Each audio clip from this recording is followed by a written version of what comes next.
Coach, you said all week you guys wanted to clock in with a win. You guys do that. How big is it just to start 1-0? Yeah, that's big. I mean, that's you want to. I mean, if you can go 1-0 every week, we're sitting pretty. You know what I mean? So it wasn't pretty, but it was a win. So we're gonna settle on that, and then obviously coach hard as hell off of the tape.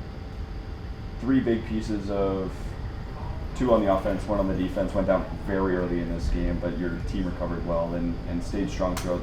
How does that feel as a mentality in terms of just seeing how the game played out for you guys, knowing that those pieces went down? Right? Yeah, first thing we talked about when we came back into the locker room, and certainly that has been our experience in the past, but the expectation is you got to get the job done. You're on this team. You're a professional athlete. We're not going to change too much stuff up just because somebody else is in there. If you're on the active roster, things keep rolling. So extremely proud of the guys who had to step up and double duty, because a lot of those guys also, are on special teams doing suck and win week 1. So I just really happy with those guys. Sorry, Britt. Hayden Collins went down late, so I don't know if you have an update on him, but just Roland Milligan, AJ Ouellette, Keane Schaefer-Baker, any update on those guys? No real update yet. You guys are going to hate me because this is usually I get media and then I head down the hall. So no real update, but obviously those guys who had to exit the game and didn't come back. That's something we're going to have to take a look at. Hopefully it's nothing long term. But we'll see. I've seen a couple of them just in talking, and everybody's in pretty good spirits. So I'm hoping for the best there, but we'll see how that goes. Was ball security a bit of a concern from what you saw out there today? Was it? Boy, yeah. And honestly, it's not even. It is. We talk about obsession for possession, and I think everybody always just looks at the defensive side, but no, that has everything to do with the offense and special teams as well. So, certainly, we'll look at that, and we got to fix that. But, defensively, I thought there was opportunities for us to go get it, and we didn't. We didn't capitalize on those opportunities. So, as far as some of the things that we look at as far as the recipes to success, we lost the turnover battle, but I think we did pretty dang good in special teams, and then also in penalties. I thought, we won that battle as well. So we put ourselves in good favor to, win 2 out of those 3. But, ideally the goal is to win all 3, but ultimately we won the game. So it's easier to coach off of that. Corey, what can you say about Thomas's performance tonight? Obviously, AJ goes down. That's a major portion of your offense, and he comes in and doesn't miss a beat. Yeah, no, it's we've seen it, and I think Rider Nation has seen it. Anytime this kid's been called upon to carry the football, he makes plays. You know what I mean? It's I'm just so happy for him to be able to celebrate that kind of success, because he put so much work in. Everybody gives AJ all the love for how he transformed his body, but Thomas did the exact same thing, and seeing him press the hole and slipping off his blocks, and escorting into the end zone with Emilus, you know what I mean? And Emilus was more hype in his own celebration for blocking than he was for his touchdown.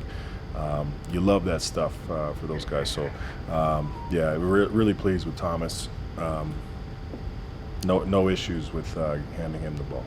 Now, you guys kind of went through that O-line roulette last year. We're starting to see it in the early part of 2025 here. Are you still confident in that group, just knowing how much you guys went through last season, knowing that next man up mentality, and we got to see a 57 watch again tonight? Yeah, we should just permanently change that Joker's number.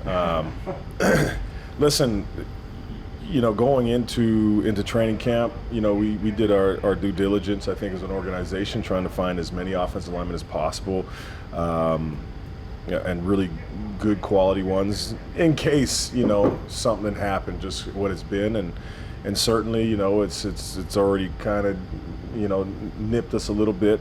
But even, prior to Peyton leaving the game, I thought he was playing excellent. Like, that is an unbelievable defensive front, and I think, Trevor was upright outside of the penalty that I think that happened.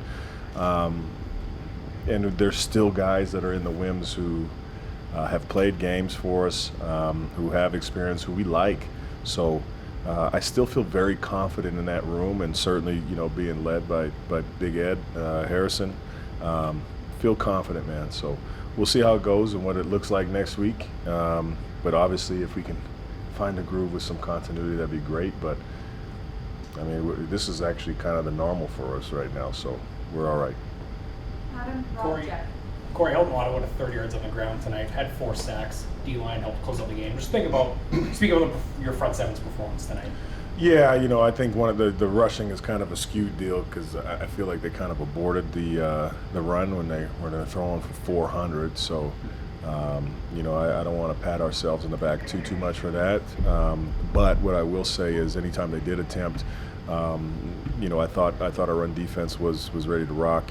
And this evening we didn't blitz a lot. We kind of let those D linemen go get it, and they did that. And I thought they put pressure, and they came through with timely sacks.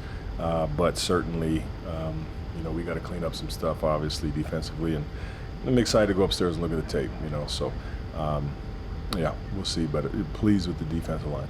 Just speak about Mario Alfred's performance. There was quite a few returns tonight where he gave the offense pretty good positive field position. I mean, man. Running through the dark areas, you know what I mean? Loved it. I mean, we gave him, the game ball, or we give out like a big old dog chain. He was a junkyard dog tonight on special teams. Rio, man, loved that performance from him. It helped us obviously with field position. He took it up through the middle against a good special teams unit, in Ottawa. So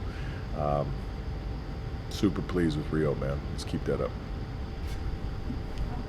Corey, you've been working toward this game in a sense since November 9th. How does it feel to win it and start it off this way? And what's the vibe like after a game for a winning coach in a season opener? Yeah, we're obviously happy, Rob, but it's I don't know, it was weird. Like it wasn't like jubilation, which kind of made me happy, to be honest. I feel like the room knows that we didn't kind of really meet the expectation. As crazy that sounds with coming out with a win, we didn't do it the way that we wanted to. But everybody's happy, don't get me wrong, but yeah, we know we have work to do, and I know how they'll respond, man. Trevor moved into 19th all-time in touchdown passes. Very soon it'll be 18th, and not long after that, 17th. What are your thoughts on what he's doing at present and what he's doing historically at the same time? Yeah, fun to watch. Fun to observe from the sideline and get that kind of front row seat to that. But for him, he's not one to chase those kind of things. He's always going to look to make the right play. And even some of the stuff, the pass to Bertrand Houdon, just see him go through the progressions to get that there. Like, not a lot of quarterbacks can do that, man. He's fun to watch for football nerds. It's really excellent to watch. So happy for him. Jeff Bell, Rap. So you talked about Drew going over 400 yards tonight, and in the fourth quarter, Ottawa was kind of rolling downhill. Yet the defense answered the challenge when they needed to answer the challenge. What does that tell you about that group? Yeah, well, this is what I do understand about this defense, and it has been since even I played in the defenses. Rest in peace, Coach Stu. Stu always said that, look, hey, I don't care how many yards, just tell me if it's a W or an L. This defense gives up a lot of yards passing, but it allows us to be opportunistic to go get the ball, which that's what I'm disappointed about. But as far as the defense being able to stand up when we needed it, yeah, that's time to kind of bite down, and we need a big play, and they made them when we needed them. So proud of that, but it's just the in-between and things that we need to fix, whether it be our depth in coverage or our leverages or whatever, rush plans. It's all together, so it's a full total thing, and even myself as well as a play caller, like, you got to look at the totality of everything, and we'll get it fixed, man. That's just what we do. So ultimately, though, excited for us getting out 1-0. So the offense was hitting in all cylinders in the third quarter. Then they kind of went off the rails a bit in the fourth. Trevor thought maybe they took their foot off the gas. Did you see that? Tough. I think there were some tough drops as well. You know what I mean, which could have moved the sticks for us, and then that kind of changes everything. And then the turnovers were tough for us. But I thought we were moving the ball efficiently. Even we botched the first field goal. Like we got to continue to, the in-betweens are no problem for us. We got to continue to end drives with points, man. This offense, I see it every day. I know what they're capable of, and even today, we ended up with 31 points, and I would even say that they feel they didn't meet their standard. So I'm excited for this group in totality, but speaking to the offense, yeah, I know they want to finish those drives, and we need to. So, ball security. I think Britton was talking about that. You had a couple sacks where the defender wasn't even touched going to the quarterback. Was it something you were doing to create that kind of opportunity? No, I don't want to take any credit for that. I think what it might have been was, like I said, Millie Rowe went down, and we had some guys going in.